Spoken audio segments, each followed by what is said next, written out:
Assalamualaikum warahmatullahi wabarakatuh. Perkenalkan, nama saya Aifat Iksan Ardiansyah.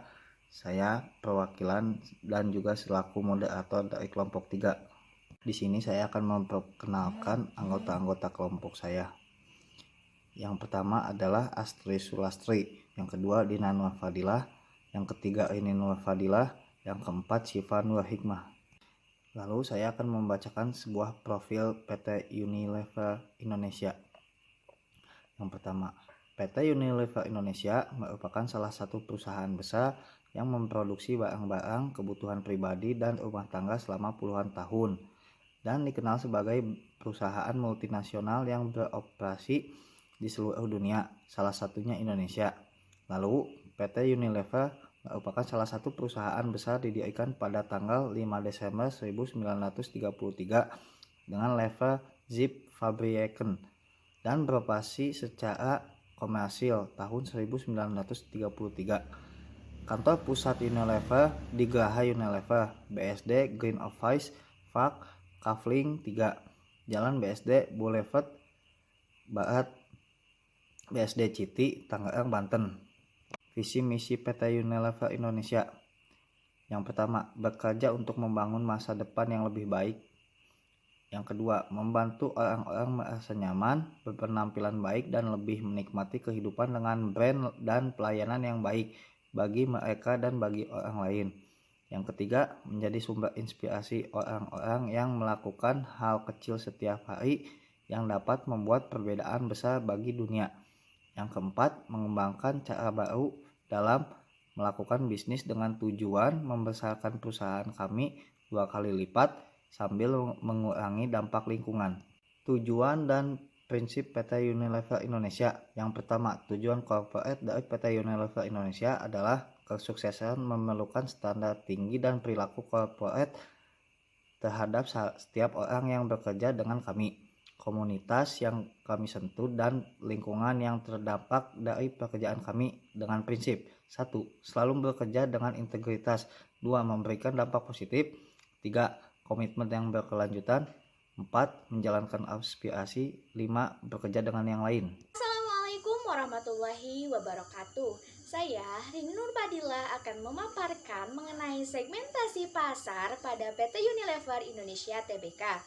Segmentasi itu sendiri merupakan kegiatan bagi-bagi pasar yang bersifat heterogen dari suatu produk ke dalam satuan-satuan yang bersifat lebih homogen yang responsif terhadap produk yang ditawarkan.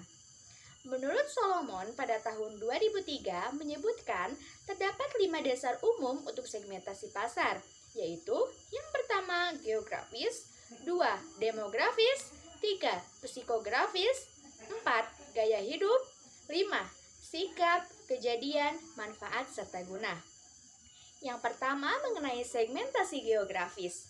Unilever dengan Inggris Belanda sebagai home country dan memperluas usahanya di Indonesia yang kantor pusatnya berlokasi di kawasan industri Jababeka, Cikarang, Bekasi, Jawa Barat, dan Surabaya, Jawa Timur.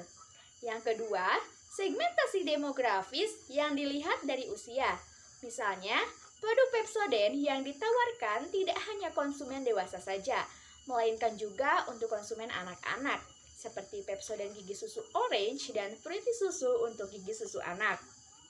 Pasta gigi ini untuk mencegah gigi berlubang untuk anak-anak yang mengandung fluorid dan kalsium susu.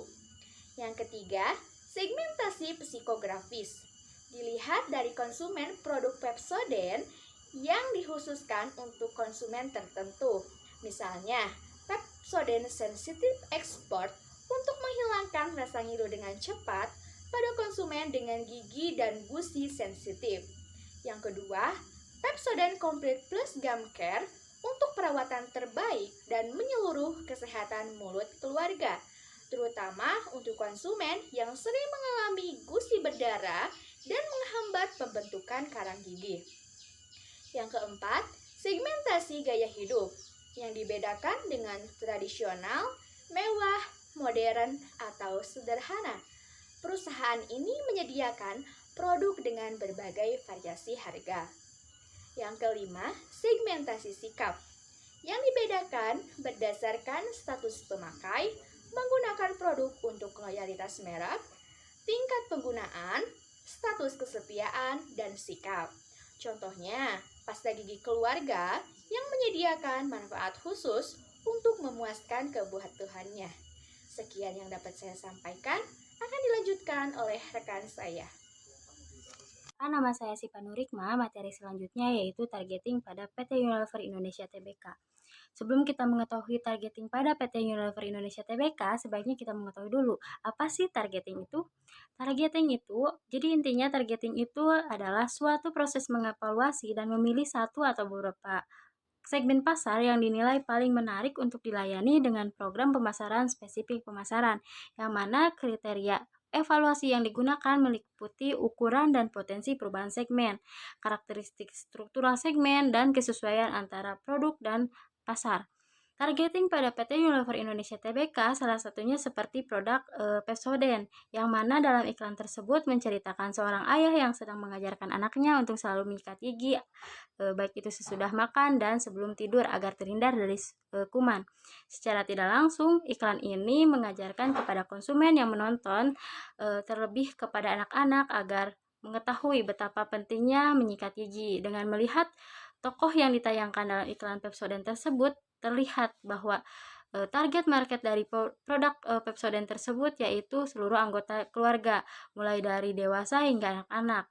Sebab tokoh keluarga ditayangkan lebih dominan dalam iklan Pepsodent, dan setiap iklan tidak hanya anak-anak saja yang selalu menyikat gigi, namun juga orang tua atau orang dewasa. Yaitu positioning PT Unilever Indonesia Tbk. Dapat kita simpulkan bahwa dalam PowerPoint, positioning adalah suatu tindakan perusahaan dalam merancang produk dan strategi pemasaran agar dapat menciptakan kesan tertentu yang diingat di benak konsumen. Positioning bukan hanya tentang apa yang akan kita lakukan terhadap suatu produk tersebut, namun tentang apa yang akan kita lakukan terhadap persepsi konsumen. Keberhasilan positioning bergantung pada kemampuan perusahaan dalam memberikan diferensiasi atau nilai lebih terhadap produknya. Positioning pada PT Unilever Indonesia Tbk salah satunya yaitu pada produk Pepsodent, yang mana dulunya membangun positioning statement gigi putih, saat ini membuat terobosan baru yaitu perlindungan gusi dan gigi berlubang untuk orang dewasa. Terobosan baru ini menciptakan produk yang dapat membantu para pemakainya untuk semua masalah gigi. Pada awalnya hanya pencegahan gigi berlubang, dan kini ada terobosan baru untuk orang dewasa seperti dapat dibilang kakek nenek yang permasalahannya giginya itu mulai tidak kuat.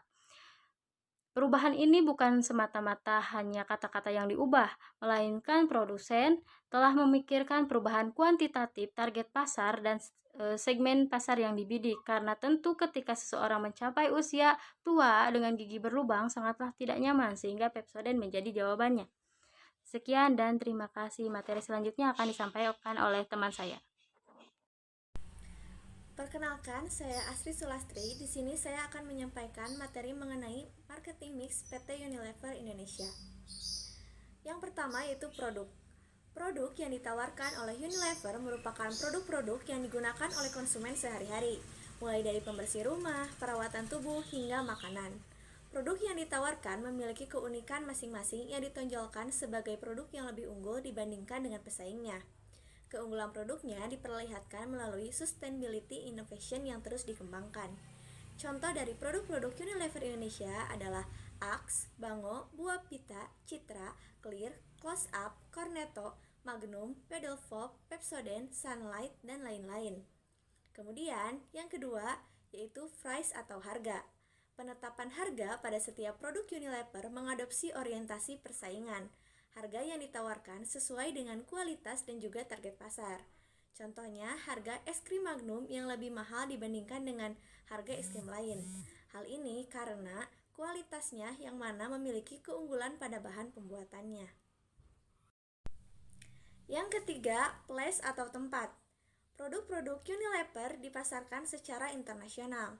Di Indonesia sendiri, produknya telah dipasarkan di lebih dari 1 juta store dari Sumatera hingga Papua, dan didistribusikan di 641 daerah di Indonesia, mulai dari minimarket seperti Indomaret, Alfamart, hingga supermarket seperti Carrefour dan Giant.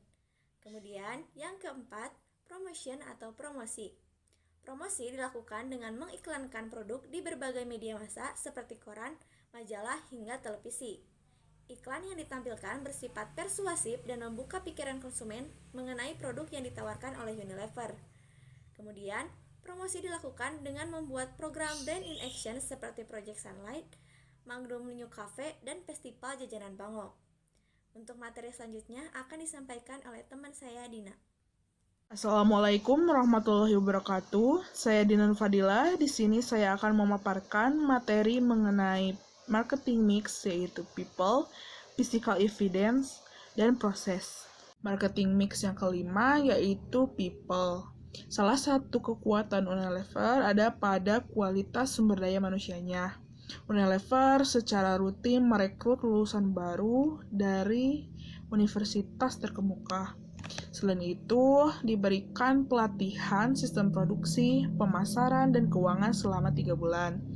Mereka tidak langsung dipekerjakan, namun di-training terlebih dahulu di berbagai bidang seperti manufaktur, pemasaran, penelitian, dan pengembangan.